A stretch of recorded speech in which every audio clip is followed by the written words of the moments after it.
Sementara itu pemirsa, PJ Gubernur Sumatera Selatan Ahmad Agus Fatoni didampingi PJ Bupati Muara Enim Ahmad Rizali menyerahkan bantuan kepada 3.000 kepala keluarga warga desa Danau Datar, Kecamatan Sungai Rotan, Kabupaten Muara Enim yang tergenang banjir.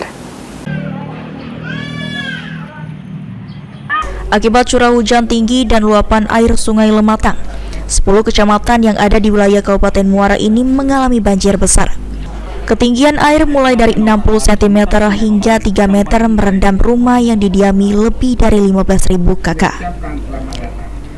Pemerintah Provinsi Sumatera Selatan dan pemerintah Kabupaten Muara Enim menyalurkan bantuan untuk masyarakat yang terdapat banjir berupa sembako dan obat-obatan.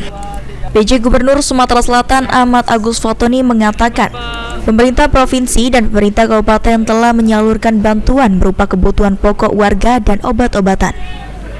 Bukan hanya sembako dan obat-obatan, pemerintah juga menyalurkan bantuan berupa pakaian, tim medis, tim rescue, dan perahu karet.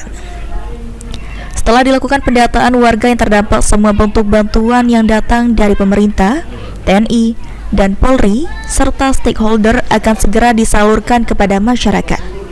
Untuk jembatan yang putus, pemerintah Kabupaten Muara Enim telah melakukan peninjauan dan berkoordinasi dengan pemerintah provinsi untuk segera menganggarkan dana untuk perbaiki agar warga segera bisa beraktivitas seperti biasa. Makanan, pakaian, kemudian tenaga medis, tenaga healing seperti yang kita lihat hari ini, dan juga bantuan yang lain kita kerahkan bersama-sama, baik dari pemerintah daerah, dari TNI, Polri juga memberikan bantuan, juga dari dunia usaha, baik BUMN maupun BUMD, dan juga masyarakat. Jadi semuanya bersatu padu. Jembatan rusak juga sudah didata dan sudah dikoordinasikan antara pemerintah provinsi dengan kabupaten dan juga pemerintah pusat. Sudah dipetakan mana yang akan ditangani, mana yang bisa segera dilaksanakan. Salah satu warga terdampak banjir, Tia, merasa senang karena sudah mendapatkan bantuan dari PJ Bupati Muara Enim dan PJ Gubernur Sumatera Selatan. Karena banjir sendiri sudah hampir 2 minggu ini mengganggu perekonomian warga akibat dampak banjir.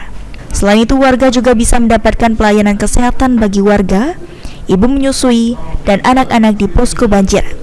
Kami berharap pemerintah bisa mendampingi masyarakat hingga banjir surut. Bantuan? Senang. Iya, berganggu, nak cari susah. Iya, banyak dampaknya intinya. Ini semakin dalam, belum surut-surut. Mardiansyah, PAL TV. Oke.